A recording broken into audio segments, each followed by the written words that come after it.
जी ने ऋषियों से कहा, हे ऋषियों, मैं इस व्रत का वृतांत और उत्पत्ति प्राचीन काल में भगवान श्री कृष्ण ने अपने परम भक्त युधिष्ठिर से कही थी, वही आज मैं तुमसे कहता हूँ। एक समय युधिष्ठिर ने भगवान से पूछा था कि एकादशी व्रत किस विधि से किया जाता है और उसका क्या फल प्राप्त होता है। उपवास के दिन जो क्रिया की जाती है, आप कृपा करके मुझे बताइए।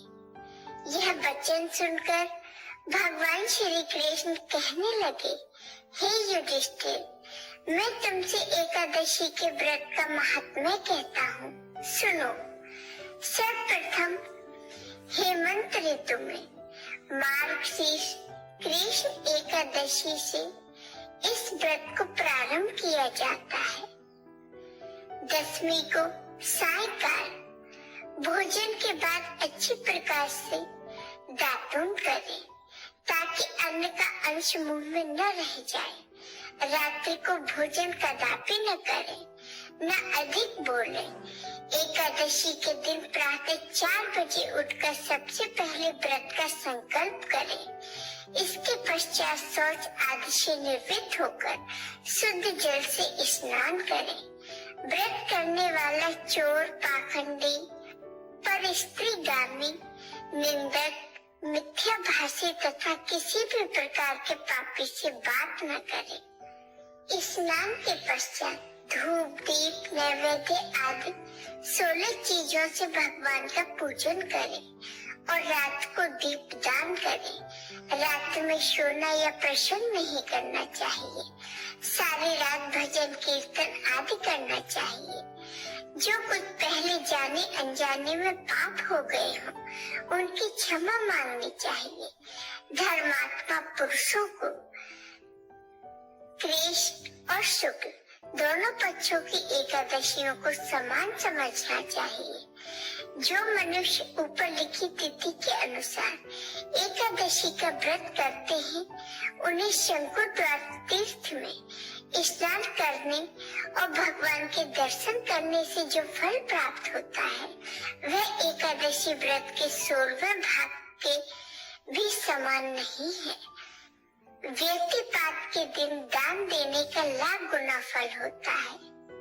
संक्रांति से 4 लाख गुना तथा सूर्य चंद्र ग्रहण में स्नान दान से जो पुण्य प्राप्त होता है, वही पुण्य एकादशी के व्रत करने से मिलता है।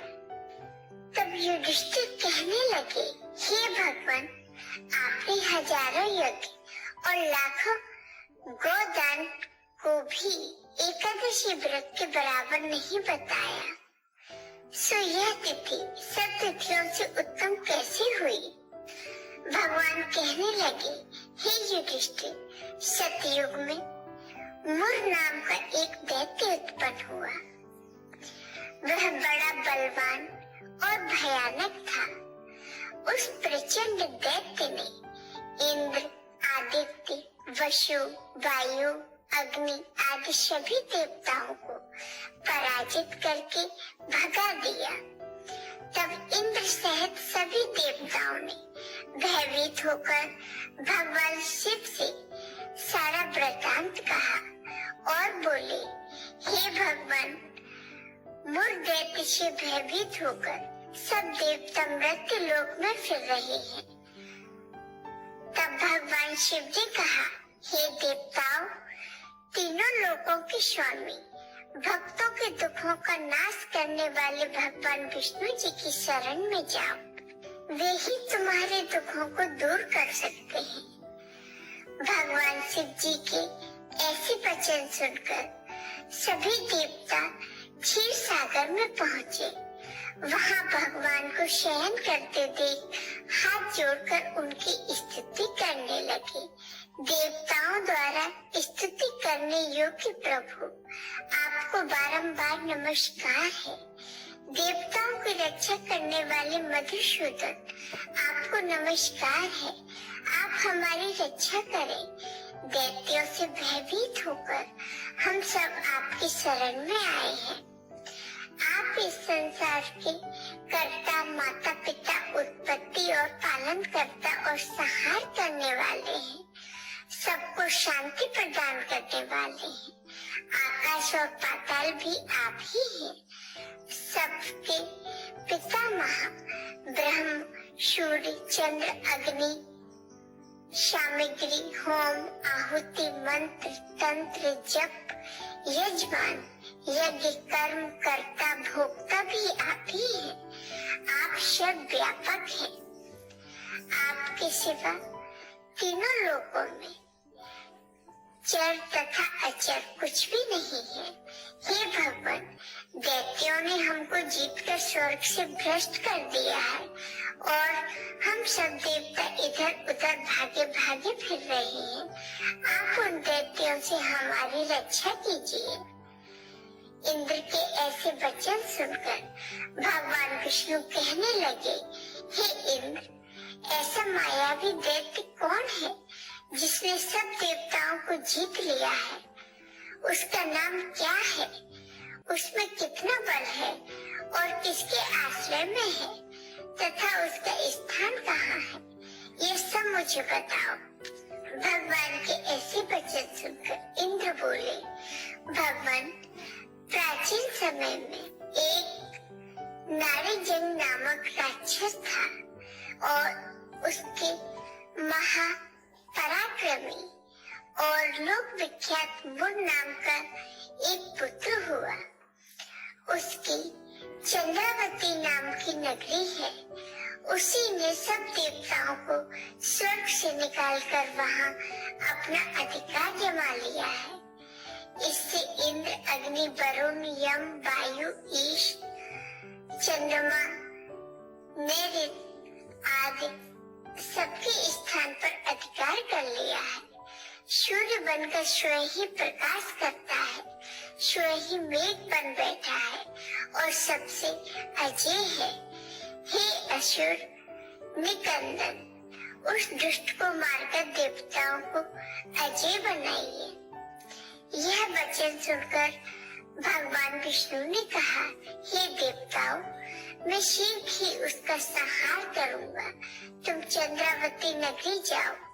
इस प्रकार कहकर भगवान सहित सभी देवताओं ने चंद्रावती नगरी की ओर प्रस्थान किया। उस समय दैत्यमुर सेना सहित युद्ध भूमि में गरज रहा था। उसकी भयानक गर्जना सुनकर सभी देवता भय के मारे चारों दिशाओं में भागने लगे। जब स्वयं भगवान रणभूमि में आए तो दैत्य उन पर भी अस्त्र शस्त्र आयुष लेकर दौड़े। भगवान ने उन्हें शब्द के समान अपने बाणों से बीच डाला। बहुत से दैत्य मारे गए, केवल मुर बचा रहा। वह अब विचल भाव से भगवान के साथ युद्ध करता रहा। भगवान जो भी तेज बाण चलाते वह उसके लिए पुष्प सिद्ध होता। उसका शरीर छिन्न भिन्न हो गया, किंतु वह लगातार युद्ध करता रहा। दोनों के बीच मल्ल युद्ध भी हुआ। 10,000 वर्ष तक उनका युद्ध चलता रहा, किंतु मुर नहीं हारा। थककर भगवान बद्रिकाश्रम चले गए। वहाँ हेमवती नामक सुंदर गुफा थी।